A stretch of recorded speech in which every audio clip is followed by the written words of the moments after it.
Hey, gang. Uh, I got a lot of questions about what scale do you play over this or that or the other. And I have to tell you, I try not to think about scales these days. And when I approach soloing, I usually think about the chords that I play over, not the scales. Now, sometimes it's helpful if the chords are coming fast and furious to think about how chords are connected and what scale might make sense over a bunch of connected chords.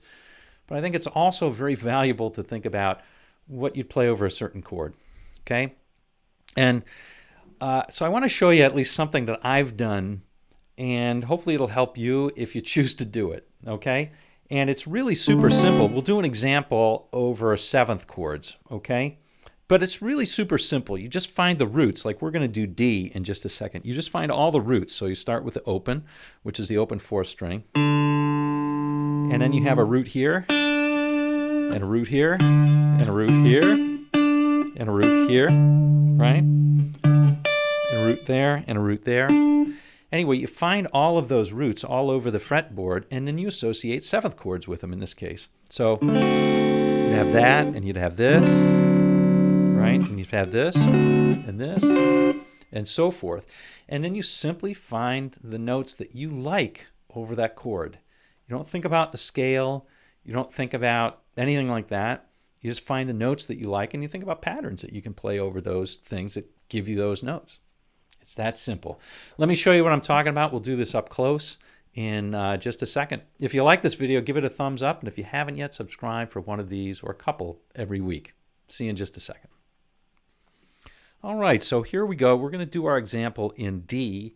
And one of the reasons is because this first sort of chord is one that's hard for people to think of when they're playing in another key. They forget about this little D7 inversion. Okay, so we're going to start out with this one. And like I said, the first thing we're going to do is associate chords. Well, in fact, the only thing we're really going to do today is associate chords with each of the root notes that we find. So let's start out with as close to open as we can. In this case, we can find an open. It's the root on the fourth string open. It's the D. All right, so the chord that's associated, or seventh chord that's associated with that one is this. Now, there are plenty of other variants of this. You can play it like this. That's fine, but you really only have to think of one in each position or in each area of the fretboard, and that works for you. Okay, so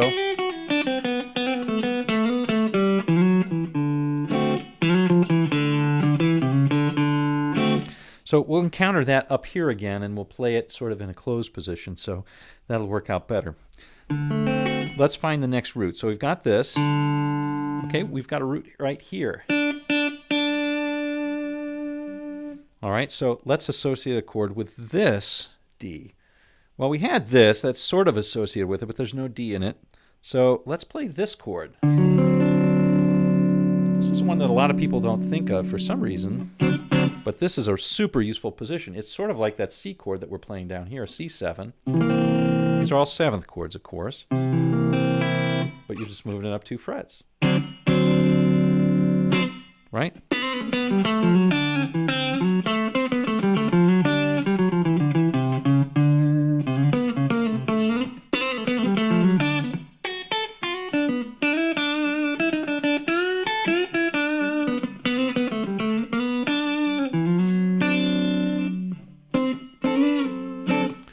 Anyway, so all of those notes that sound good to you are the ones that you should do. I particularly like that sort of thing. That kind of thing. All right, so let's mosey on down. There's the next one. The next one then is with this root right here. And that one's pretty easy. You've seen that one before. That's sort of like our regular bar. We usually have a bar power chord with the root on the fifth. But here we're playing a D7. Another one of my favorite positions.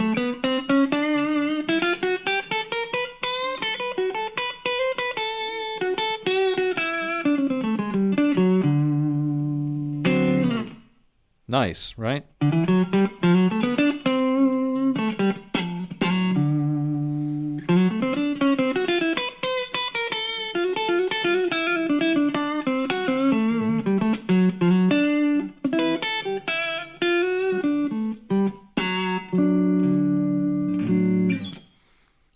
right, so that's a good one.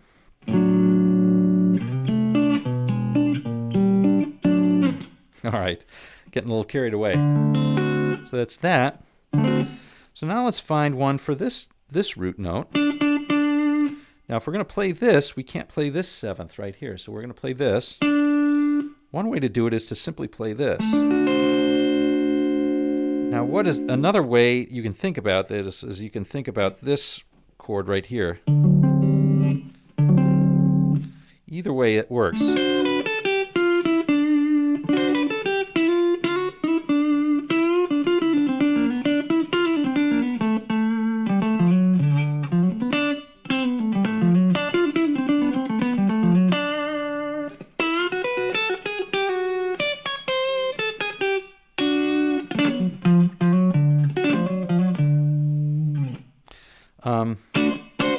A lot of people will play this G chord or G7 like this, right? In an open position. That's the chord I'm thinking of right here.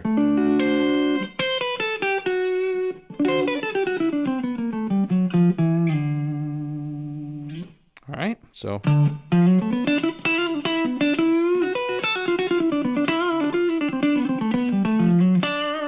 That to me is kind of like a major pentatonic. Very similar. You can see that what I'm playing is kind of a mix of, pardon the pun, Mixolydian and blues scale, minor pentatonic, stuff like that. Some people might call it the hybrid scale. I'm not thinking about that at all. I'm just thinking about the chords. All right, so now we've got that one. Now we've got that. Now we need to go to these roots right here. So this is the normal one. Right, the D up there, the D7. Now, there's lots of different things you can play over this. Standard blues scale.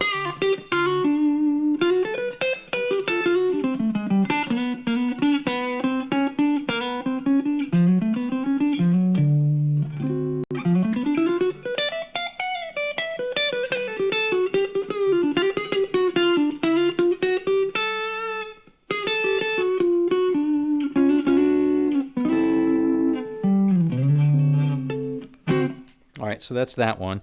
I'm not going to spend too much time on that because I'm sure you've got plenty of things that you can do over that. All right, now we're back to this one right here. This is the root, 4th string, 12th fret. And we already know that this is the same one that we've got down in a nut. But now, of course, we can play it in a closed position. So notice how we're playing it up the neck, right? So this is the root on the 4th string, right? 4th string, 12th fret is a D.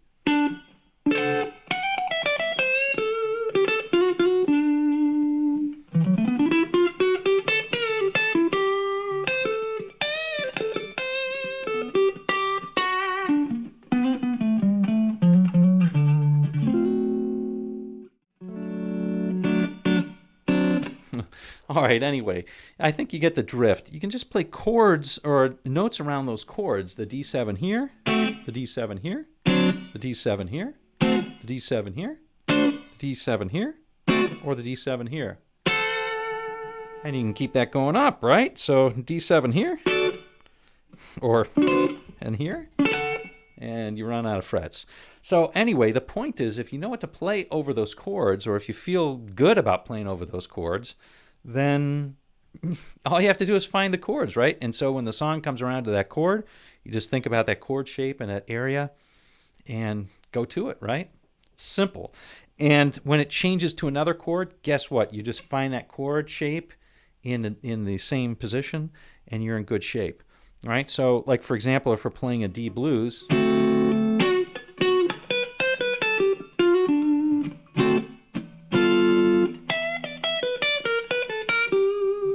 now I'm playing that.